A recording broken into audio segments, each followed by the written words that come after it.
Perusahaan Listrik Negara atau PLN akan terus mengurangi ketergantungan terhadap pembangkit listrik berbahan bakar fosil. Mulai tahun 2025 mendatang, pembangunan PLTU batubara akan dihentikan dan PLN akan mulai menghentikan operasional sejumlah PLTU-nya.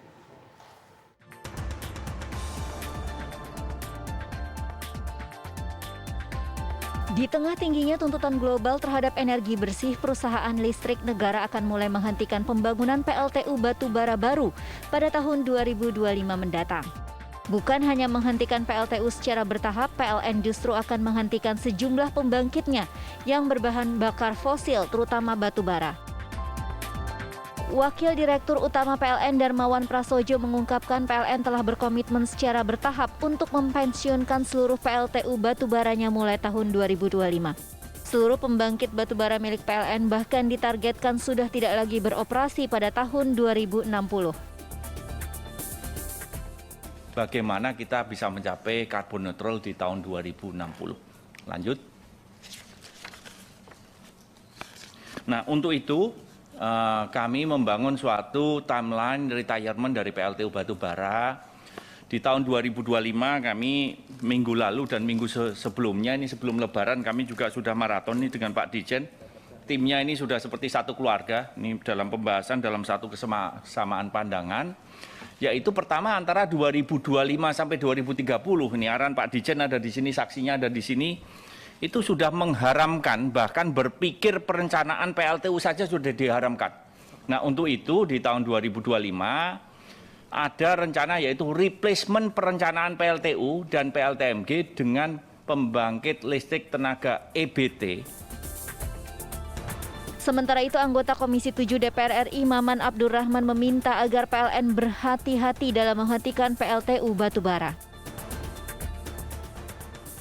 Sumber daya alam kita dari sisi batu bara, dari sisi gas, dan dari sisi, saya bicara dua itu aja dulu lah, yang memang cukup signifikan, itu masih melimpah ruah gitu loh.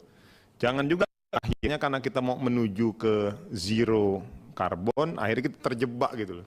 Wah, kita lalu legacy ataupun sumber daya alam kita yang memang notabene kita ini banyak kali gitu loh, terus kita mau sia-siakan begitu saja. Beberapa pembangkit listrik yang akan dihentikan lebih awal adalah PLTU Murakarang di Jakarta Utara, PLTU Tambak Lorok, dan PLTU Gresik. Dari Jakarta, tim TV One mengabarkan. Salah satu PLTU yang akan dipensiunkan adalah PLTU Muara Karang, Jakarta Utara. Untuk melihat seperti apa pembangkit yang akan dipensiunkan ini, berikut liputan dari reporter Laras Kiranasari dan juru kamera Andri Panca. Pemirsa, penggunaan dan juga pemanfaatan dari pembangkit listrik tenaga uap ini akan berhenti di tahun 2055 atau istilahnya dipensiunkan, retirement begitu ya. Dan ini nanti akan diganti dengan energi baru terbarukan. PLN pemirsa melakukan ini untuk mencapai target netral karbon di tahun 2060 dan tentu akan dilakukan secara bertahap, di mana nanti di tahun 2030 akan diberhentikan operasional dari PLTU subkritikal tahap pertama sebesar kurang lebih 1 gigawatt. Nah, ini ada beberapa PLTU di tahap pertama, salah satunya PLTU Muara Karang, Jakarta Utara, di tempat kami mengabarkan saat ini. PLTU Muara Karang merupakan salah satu PLTU yang akan dipensiunkan di tahun 2030. Program pensiun PLTU akan disesuaikan dengan umur teknis dan umur ekonomis pembangkit, di mana PLTU Muara Karang telah beroperasi selama hampir 42 tahun sejak tahun 1979. PLTU Muara Karang beroperasi dengan dua sistem, yaitu pembangkit listrik tenaga uap atau PLTU dan pembangkit listrik tenaga gas uap atau PLTGU.